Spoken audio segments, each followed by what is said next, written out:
tongs probably, yes. Tongs, I think so. Back to this.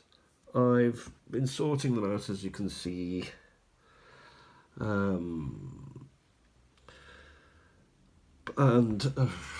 what I certainly found out was that there was a set of Machins that were introduced on the first day of decimalisation.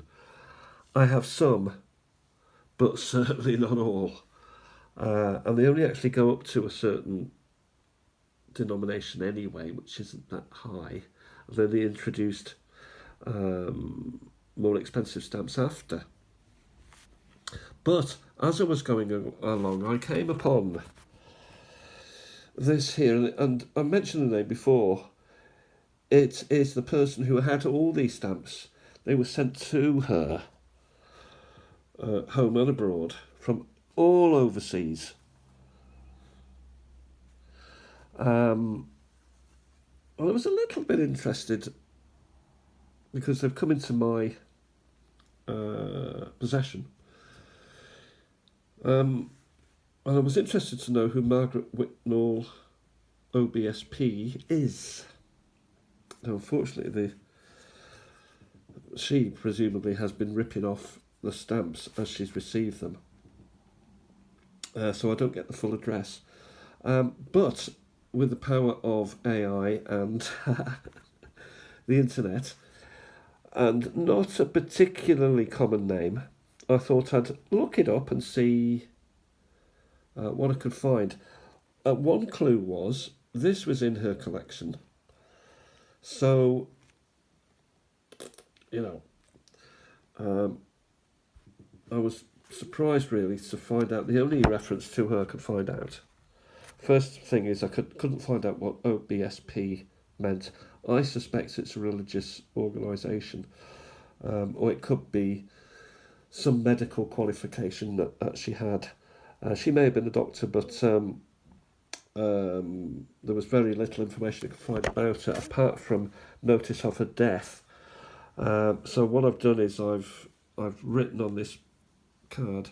These stamps were collected from letters and postcards by Margaret Nance Whitnall, who received them over the years.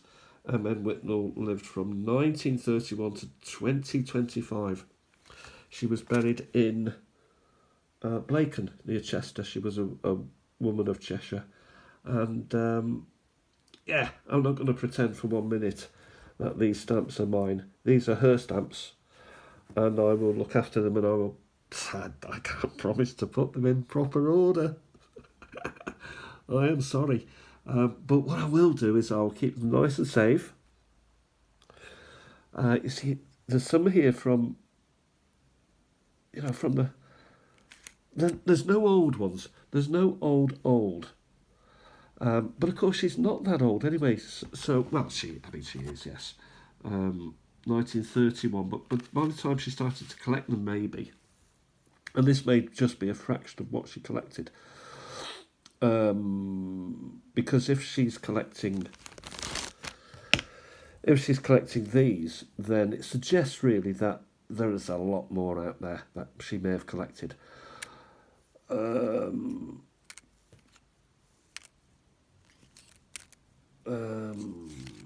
I've trimmed a lot.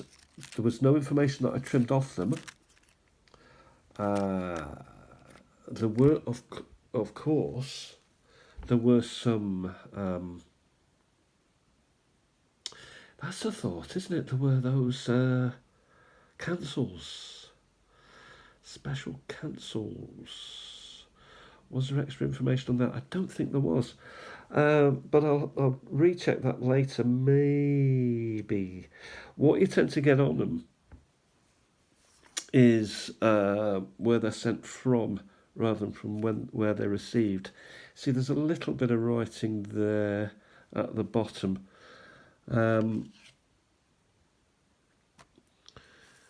But to get back to my point, really, so she's collecting early, in the 40s, say, 50s.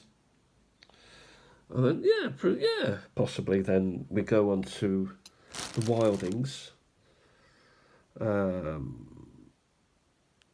then the Machins, and then there seems to be, yeah, there's a lot recent of Christmas, but not throughout. So I suspect there's a lot more of these stamps of hers, belonging to her, out there.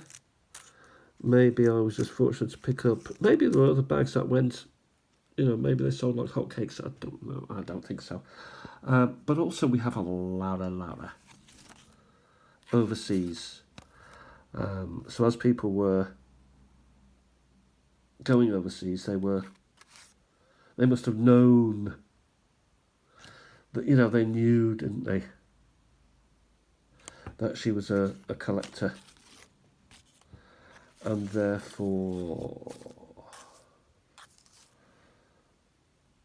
the work they were sending. The other thing is, of course, maybe when she passed, whoever, I don't know, came across all these, decided, right, the postcards, maybe she kept the postcards in complete order, in pristine order, and someone's come along and just taken the stamps off them in order to sell them.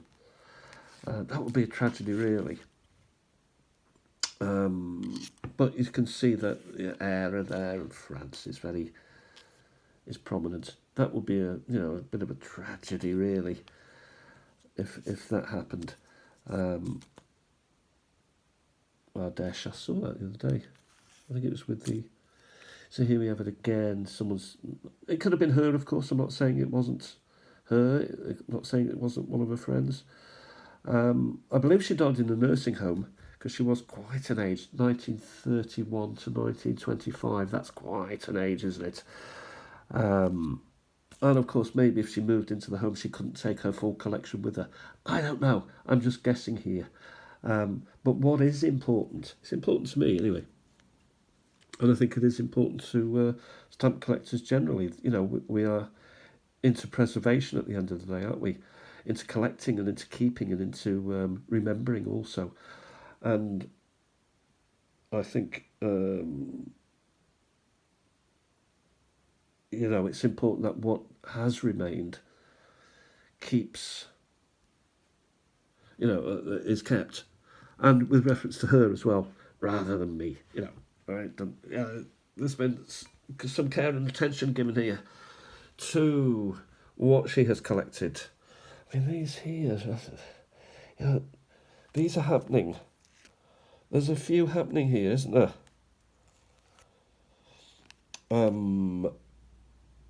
I don't have many of the king. She has two. She has both. So she has the king, the first and second class, and first class, yes, and also the later queens. So she was still into it right to the end. So that's good to see. I'm just going to now put you down just for a second. Just have a look at that for a minute. I'll be back. I will continue to speak so you don't switch off. I'm just going to get the cancels on paper.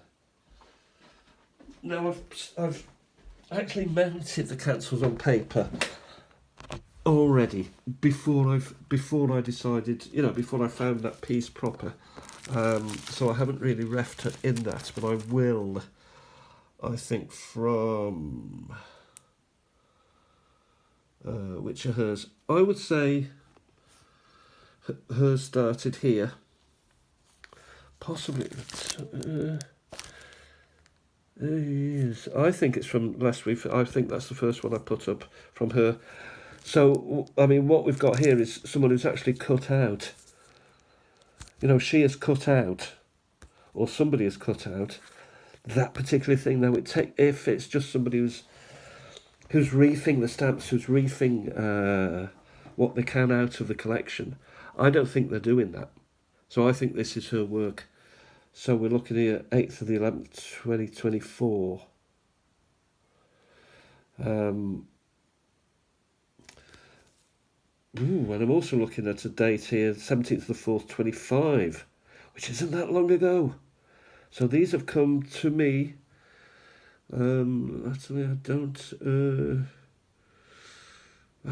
quite know if she would have done that or someone else. You see, here's Whitnall again. I think I need to be putting something there. We do have a few more here. Again, from all over. You know, these are her previous. No, I don't think actually. Well, that would be. I mean, I did trim all of these, but I didn't trim these. She's done that. So she recognised that as a collectible, two collectibles there.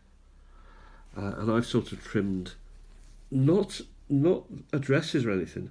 In fact, I've made sure that I kept her name in that. There's one there also. So I thought I would give a little bit of feedback.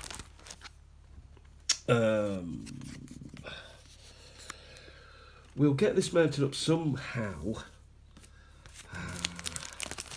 These aren't hers. Will they come off? I suppose I could steam them off. It's a bit of a shame, really. I could leave them on and just forget that they weren't hers. Set up a brand new page here. Mount up this card. Yeah, I think that might be the way. Anyway, I thought I'd give a little bit of feedback, and it was quite humbling, really, to come across some information about her. She was never married. She was a great aunt and an aunt, loving aunt. I read the funeral announcement.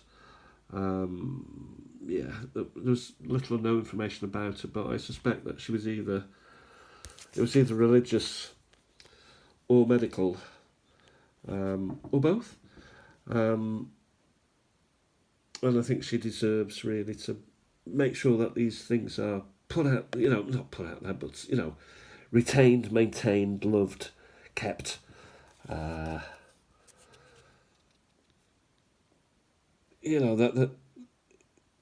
it's not a waste of a collection, that it's not a waste of what she's loved over many years. So we'll leave it for that for now. 2 videos in one day. I will be raw. Well, my throat will. And these are tongs. Yeah. What's this here? Don't know what to do with that. When you see stamps over like that, it's probably soaking, but I don't like to soak. I like to keep them, but I'm not quite sure where they would fit. I'll put them anyway with the wild things. Righty ho. Talk to you soon. Bye for now, everybody.